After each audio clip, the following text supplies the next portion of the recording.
Next two races on the schedule will be Texas Motor Speedway and Circuit of the Americas.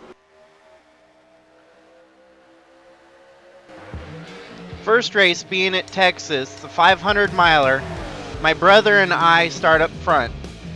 So far, the most dominant driver in the series has been Will Power. He has not failed to complete a lap this year, meaning he has had a 100% lap completion ratio. The early on lead pack to this race includes myself, Tyler, and Will Power. My brother leads until lap 98, where I eventually take the lead. Lap 110, we see our first wreck that brings out the first caution. Dalton Scott gets into Paul Wilkins, taking Howard Schuler and also involving Colton Herta. Now that I have taken the lead, it seems like my race to lose at this point. Due to the way that the cautions and pit stops fell, Will Power is one lap down in 16th place. My brother running second.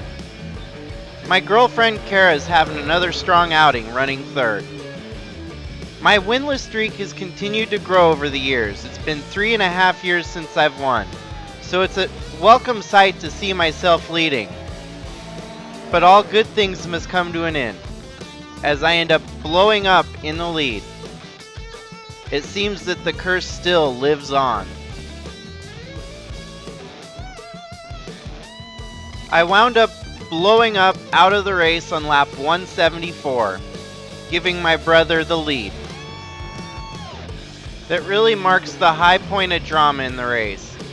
My brother, however, leads up until lap 255 and has some mechanical troubles and has to pit again.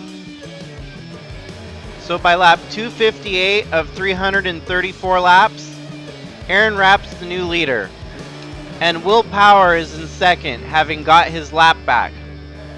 Albeit 6 seconds back with 60 laps to go, Will Power has some ground to make up.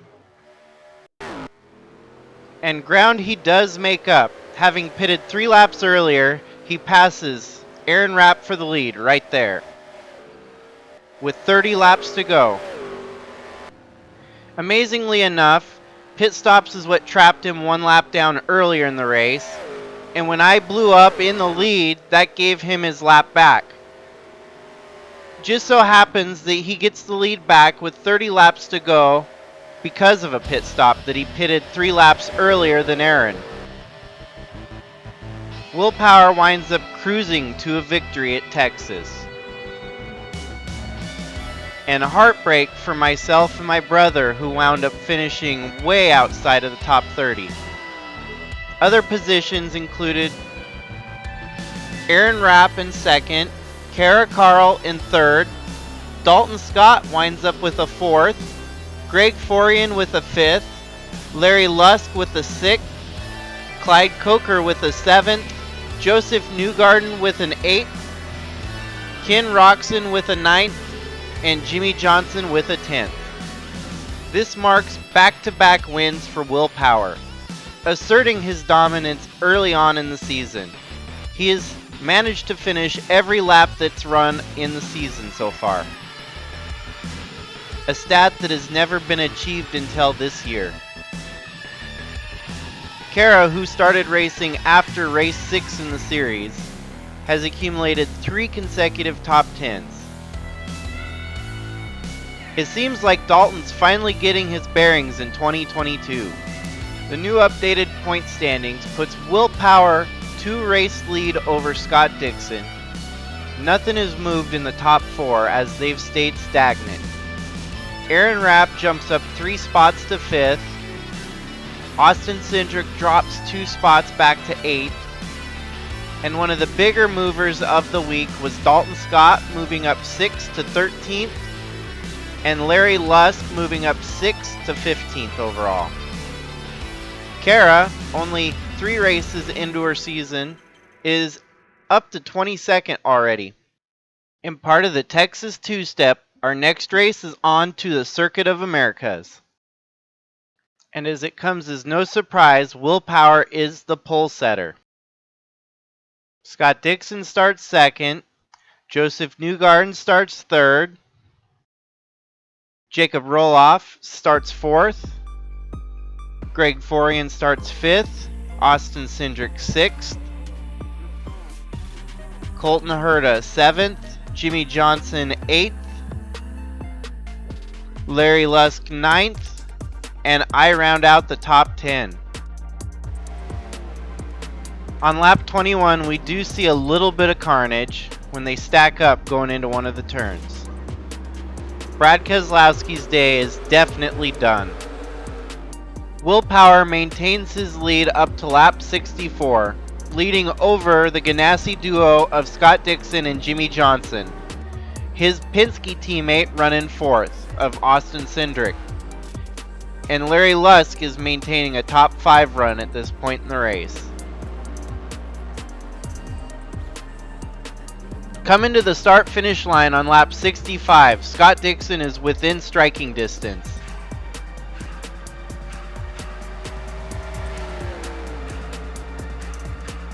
Right before the long uphill climb at Coda, Scott Dixon has the inside line and takes the lead from Will Power.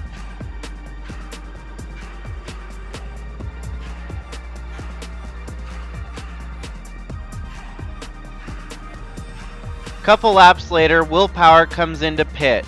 This just about seals the deal for Scott Dixon. Scott Dixon pits at lap 70, and Will Power right behind him. The lapper of Paul Wilkins in between the two of them now. Will Power, with nowhere to go, runs right into him. And Scott Dixon still maintains his lead as lap traffic causes chaos for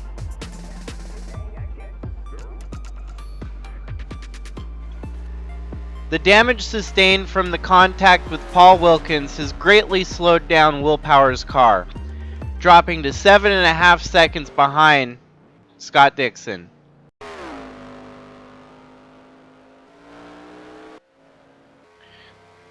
After our last round of pit stops, 10 laps to go, Scott Dixon still maintains the lead. Second place, 44.5 seconds back, is the number 3 of Joseph Newgarden. Here's how far back that is. Here's one lapper, 2, 3, 4, 5, 6, 7, 8. 8 lap cars separate second place. In third is Austin Cindric, and then Will Power in fourth. I myself have worked my way up to fifth.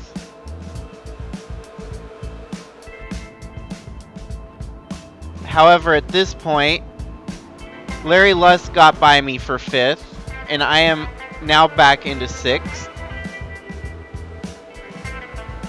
Sitting in seventh is the 80 of Clyde Coker. Greg Forian in 8th. Colton Herta in 9th. And Jimmy Johnson running 10th. Having sustained some damage somewhere during the race.